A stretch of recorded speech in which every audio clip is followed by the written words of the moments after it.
What's up, guys? Traveling through this fair country here down in good old Georgia. Wanted to go over an application with you guys and some good steps for mitigating any future issues, and that is on an HVAC chiller. Right, most of you guys, I'm sure, are familiar with those.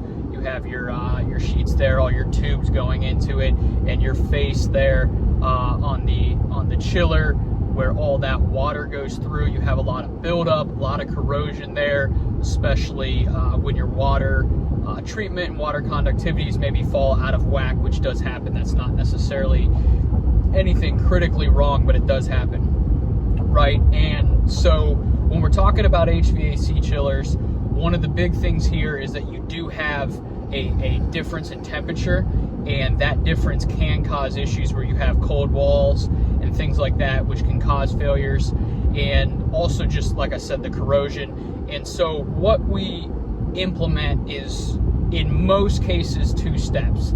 The rare instances where it's one is, hey, this gets caught real early, we can fix it very or much easier because the corrosion hasn't had as much of an effect on that face.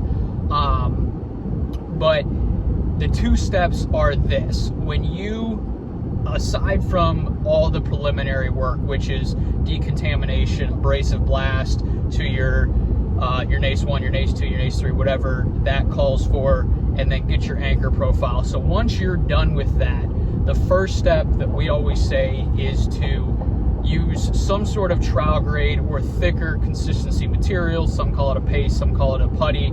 And what that will do is you will basically skim coat the whole thing, and that will correct for any pitting, okay? And the big reason that we do that is thin film coatings, which is going to be the top coat in this case, when you have imperfections that are especially corners or any area where that imperfection or that difference in maybe where the front of the face is to how far it's pitted, when you have that, what will happen is that corner or that difference, let's say that pit is 30 or 40 mils deep, but you're only putting on a 20 mil coating. Well, when you put that on, naturally you're gonna still have a pocket there, which can cause a lot of issues, okay?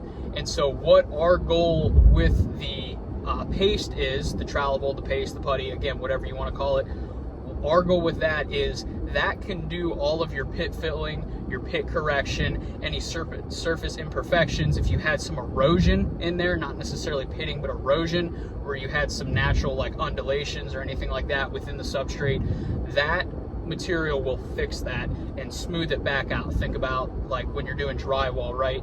You put in your screws, you have all your pockets where that screw tapped in, and you want to smooth that out and flush it so that you don't see that with your paint. Same principle here. Now where we go is then we're applying our top coat. Now with this, generally it's not so much a chemical issue, although it could be pretty low conductivity water, but generally it's not so much a chemical issue as just general corrosion. So you can get by with a good workhorse epoxy. What I like to do is do ceramic, and the reason being is most epoxies will finish smooth, but even with that, it will still hold more, and we can call that fouling in this case. What I like to do is use a thin film ceramic, and the reason being is, although to you and I, when we touch it, it may feel close or as similar as possible to what the other one is or isn't, microscopically or under a microscope, it's going to be so much smoother that you don't have that issue where you are getting that fouling and sticking to it, because it is so much smoother, again, below what you and I could detect, but it's going to keep things off of that. And so, again, to recap there, for all your pit filling, for your pit correction, any surface imperfections, any erosion, we are going to use that paste because it will allow us to fill that in and get a better finish. And also, you can just build quicker with it. Could you do more and more coats to fill that in? Absolutely. But if I'm using a coating that only goes on 20 or 30 mils and I need 1/8 of an inch in a spot, I might have to do 3 or 4 coats, which is just a time constraint.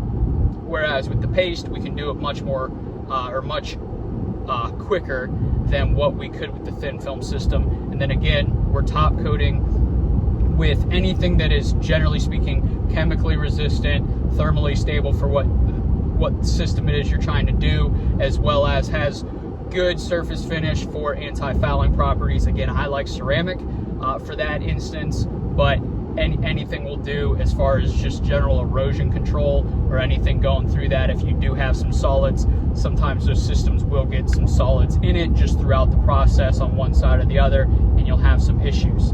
So hope this was helpful to you guys. If you have any questions, as always, drop a comment down in the description. Be happy to help you. And again, everything I give you, I speak in general terms so that you can take this to be more efficient, more effective in what you guys are trying to do, get better results. And, you know, whoever you're working with, another manufacturer, distributor, supplier, whoever it may be, that way you guys can, you know, knock it out of the park for yourselves. So appreciate it. Take care. Godspeed.